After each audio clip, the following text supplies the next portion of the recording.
बिस्मिल्लाहिर्रहमानिर्रहीम। अस्सलाम वालेकुम नाज़रीन। लास्ट वीडियो में हमने बात की थी कि कस्टम टैरिफ का एक पूरा पार्ट वन हमने कंप्लीट गाइडलाइन देखी थी।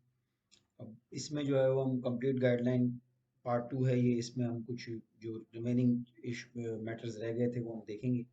सबसे पहले तो मैं आपको बताता चलूँ, लास्ट जहाँ मैंने बात छोड़ी थी वो शेड्यूल्स के हवाले से थी कि मैं आपको शेड्यूल्स दिखाऊंगा और इम्पोर्ट पॉलिसी भी दिखाऊंगा और आपको जो है वैल्यूएशन रूलिंग भी दिखाऊंगा।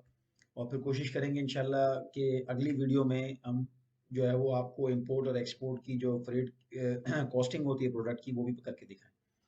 तो सबसे पहले बात कर लेते हैं सेल्स टैक्स की।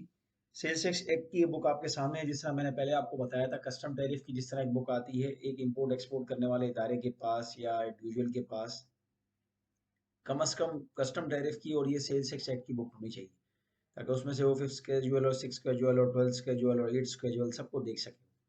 अब ये बुक आप नज़र आ रहा है आपको, ये भी वॉल्यूम वन और वॉल्यूम टू पर मुश्तमिल है। और जब आप ये बुक खोलते हैं तो आपको इस तरह से जो है वो इसकी इंडेक्सिंग नज़र आती है जैसे ही नज़र आ रही है। अब इसमें शेड्यूल्स का जिक्र है, जैसे आपको नज़र आ रहा है first schedule, second schedule omitted, third schedule, fourth schedule, fifth, six, seventh, eight, nine, ten, eleven, twelve. जैसे कि मैंने आपको पहले बताया था फिफ्थ स्केड्यूल जो है वो कस्टम ड्यूटी की रिड्यूस रेट के हवाले से होता है।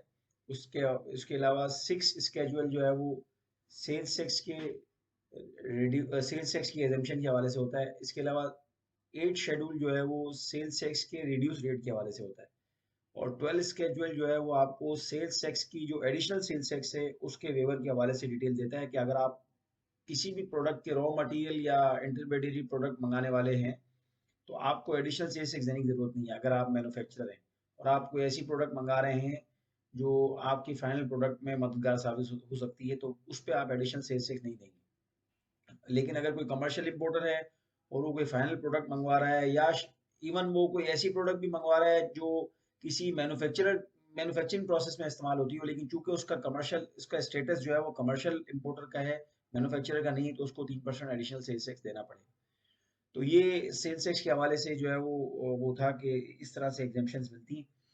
इस तरह जो है वो एसआरओ वक्तन फवक्तन जो है वो इशू होते रहते हैं। ये आपको नॉर्मली एफबीआर की वेबसाइट से मिल जाते हैं और मैं आपको उसकी तरफ भी अभी ले जाता हूँ। सबसे पहले मैं आपको दिखाता हूँ वो एफटीएस जिसके बारे में लास्ट टाइम मैंने बात की थी कि फ्री ट्रेड एग्रीमेंट्स क्या होते हैं। ये मिनिस्ट्री ऑफ कॉमर्स की वेबसाइट है पाकिस्तान की। आप देख सकते हैं कि इसमें जो है वो हमारे काफ़ी सारे जो है वो कंट्रीज के साथ ट्रेड एग्रीमेंट्स हुए हुए हैं। सबसे पहले मैं आपको दिखाता चलूँ जो कि यहाँ नज़र आ रहा है आपको न्यू, ये तुर्की के साथ अभी हमारा रिसेंटली एग्रीमेंट हुआ है। मैंने लास्ट टाइम भी इसका जिक्र किया था, वो एग्रीमेंट उस वक्त प्रोसेस था। इसी तरह उज्बेकिस्तान के साथ हमारा ट्रांजिट ट्रेड है। इसी तरह जो है वो यूएस और पाकिस्तान के साथ भी हमारा एक एग्रीमेंट है। और इसी तरह पाकिस्तान और अफगानिस्तान के साथ भी है और बाकी कंट्रीज के साथ भी है, मलेशिया है, चाइना है, श्रीलंका है, ईरान है, मॉरिशियस है। तो ये सारी चीज़ें आपको नज़र आ रही है। इस तरह इंडोनेशिया है, ये सब चीज़ें आपको नज़र आ रही हैं। तो ये यहाँ से आप उसका टैरिफ भी, ये यहाँ से उसकी प्रोडक्ट लिस्ट भी डाउनलोड कर सकते हैं। और जो है वो अगर डाउनलोड करने की ज़रूरत वैसे तो आपको पड़ेगी नहीं, चूँकि अगर आपके पास कस्टम टैरिफ की मुकम्मल किताब मौजूद है तो वहाँ उसके टैरिफ के रिड्यूस रेट मौजूद है एफटीए के। अच्छा, अब हम आ जाते हैं उसके बाद दोबारा अपनी बुक्स की तरफ। उसके बाद मैंने आपसे लास्ट वीडियो में बात की थी कि हम वैल्यूएशन रूलिंग के हवाले से बात करेंगे। लेट से मैं एक मिसाल आपको देता हूँ। लास्ट टाइम हमने स्ट्रॉबेरी की मिसाल ली थी कि कोई स्ट्रॉबेरी अगर इंपोर्ट कर रहा है। मैं यहाँ एक और एग्जांपल ले लेता हूँ। मिसाल के तौर पर आप आयरन और स्टील के जो है वो ड्रॉर्स और लॉक्स वगैरह या उनकी चाबियों के साथ वो मंगवाते हैं कीज के साथ। तो आपको ये देखना होगा कि आप जो चीज़ इंपोर्ट कर रहे हैं उसकी वैल्यू क्या है। जैसे यहाँ पर नजर आ रहा है आपको कस्टम वैल्यू C&F $US पर पीस। कस्टम ने ये वैल्यूएशन रूलिंग इशू की है, इसका नंबर है जैसे आपको नजर आ रहा होगा यहाँ पर 1692। ये 2022 में इशू की गई है 25/8/2022 को। और ये वक्तन फवक्तन चेंज होती रहती है और इसमें पूरी डिटेल दी हुई है कि पिछली वैल्यूएशन रूलिंग को जो 16 से 1604 है और जो 28 फरवरी को इशू की गई थी उसको क्यों रिवाइज किया गया, उसमें उसकी सारी डिटेल दी हुई होगी कि किस वजह से उसको रिवाइज किया गया।